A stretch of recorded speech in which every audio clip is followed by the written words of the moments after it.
Et on commence aujourd'hui avec une question. Quand vous regardez l'actu réfractaire, vous êtes où? Vous faites quoi? Vous êtes plutôt au volant de votre voiture, dans les transports, ou peut-être que vous êtes en train de faire la vaisselle? En tout cas, répondez-nous en commentaire, et au passage, si c'est pas déjà fait, pensez à vous abonner à la chaîne. Bonjour ou bonsoir, du coup, selon quand vous nous regardez, et bienvenue sur Actu Réfractaire. On est le 23 août, et aujourd'hui, on va vous parler des émeutes contre les viols en Inde, des scandales qui entourent Emmaüs, et de l'ouverture d'un musée à la gloire de Macron en septembre à Paris. Allez, c'est parti! Justice pour Abaya, c'est le slogan du mouvement qui secoue actuellement l'Inde après le viol et le meurtre d'une médecin stagiaire de 31 ans dans un hôpital public à Calcutta, dans l'est du pays.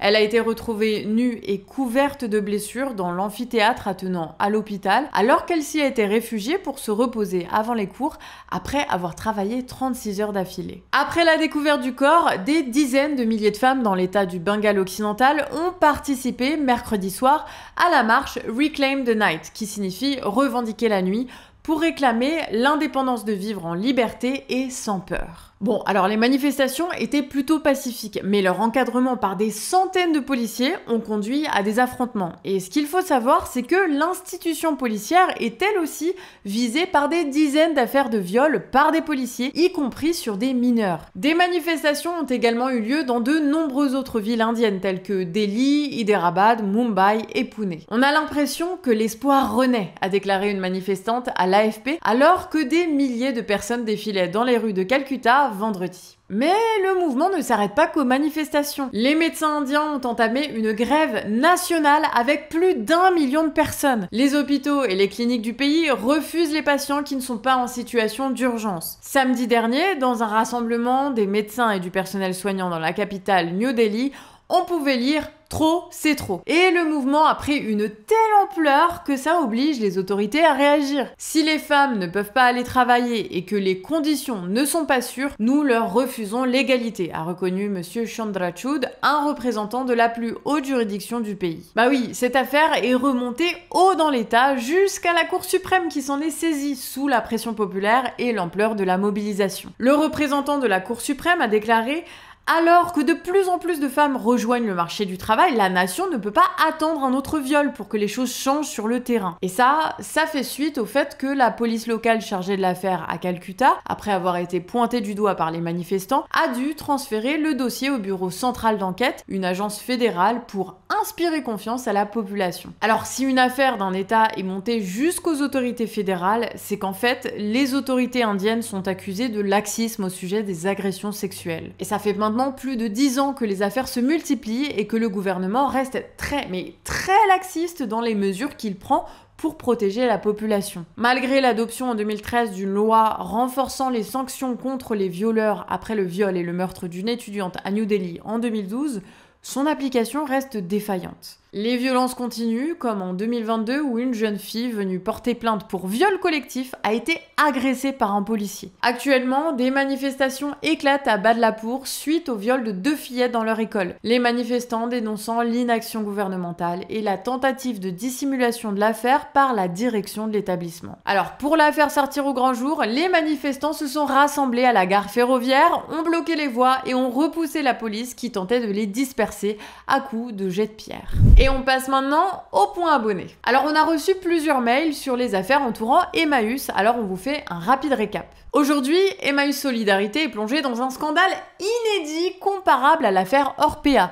Le directeur général, Lofty Wanezar, et des collaborateurs sont accusés d'escroquerie, d'usage de faux, de harcèlement et de discrimination avec des preuves accablantes. Et pourtant, la police semble ignorer les plaintes et le parquet refuse d'entendre les témoins suggérant une collusion. Et ça, c'est pas le seul scandale. À Deol, des abus racistes et sexuels ont été dénoncés. Dans le Nord, une grève a révélé des conditions de travail précaires et plusieurs témoignages dénoncent les violences sexuelles de l'abbé Pierre.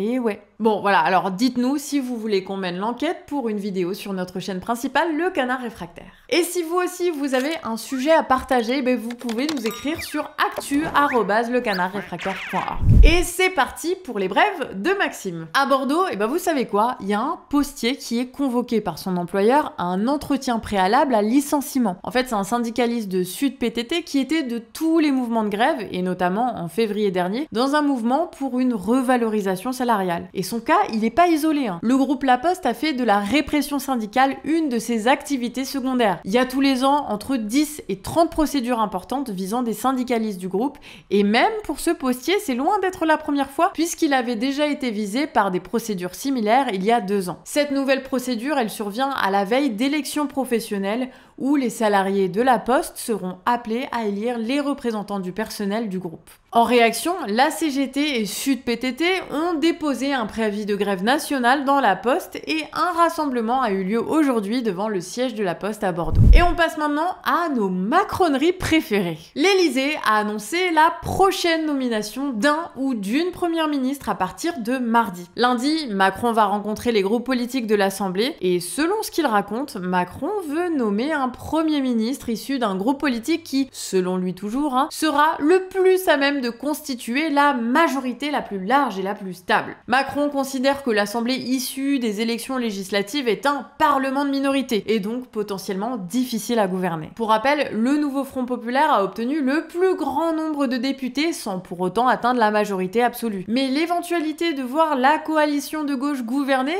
elle semble compromise, parce que Macron ne pourra pas poursuivre avec le NFP son calendrier de réforme puisque leur gouvernement serait menacé d'être censuré par les groupes de droite et d'extrême droite. En bref, tout porte donc à croire que Macron nommera un premier ministre issu de la droite la semaine prochaine. Et on vous tiendra bien sûr au courant, vous commencez à nous connaître. Bon, et puisqu'on parle de Macron, on enchaîne sur son musée. Bon, alors je sais pas si vous avez remarqué, mais chaque président de la 5e République a laissé son petit héritage à Paris. Le musée d'Orsay, initié par Valéry Giscard d'Estaing, accueille des collections d'art du 19e siècle. La Bibliothèque nationale de France, initiée par Mitterrand, abrite d'innombrables archives historiques utiles aux chercheurs. Le musée du Quai Branly, initié par Jacques Chirac, expose une riche collection d'art traditionnel du monde entier. Et enfin, le musée de l'Élysée, initié par le président Emmanuel Macron, accueille une riche collection de photos de Macron. Oui, vous rêvez pas, Macron a inauguré un musée à son effigie juste en face de son palais. Il contient aussi une boutique avec un riche catalogue où vous pouvez par exemple vous offrir une gourde estampillée Élysée pour la modique somme de 28 €. Ouais. Et le coût total des travaux, il s'élève à combien? À 3,5 millions d'euros. Voilà. Pour 3,5 millions d'euros, la France s'offre une magnifique collection de photos de Macron et une boutique de goodies de l'Élysée. Et sur ce, on vous souhaite de passer un bon week-end les réfractaires pour ceux qui bossent pas demain. Mais d'abord, comme d'hab, un petit mot pour l'équipe. C'était donc Maxime et Déby à l'écriture, Pixel au montage et moi, Nina, au micro. Vous l'aurez compris, pour que votre actu réfractaire sorte tous les jours, en fait on est toute une équipe, on est 14, avec toute une organisation pour faire le taf. Et si ça te dit de nous soutenir, voici notre Tipeee, et si t'en as pas les moyens, tu peux t'abonner, et tu peux même nous dire en commentaire, toi t'aurais mis quoi dans ce musée de l'Élysée à la place des portraits à l'effigie de Macron? Force à vous les réfractaires, et à lundi 18 h pour la prochaine actu réfractaire. Ciao, prenez soin de vous.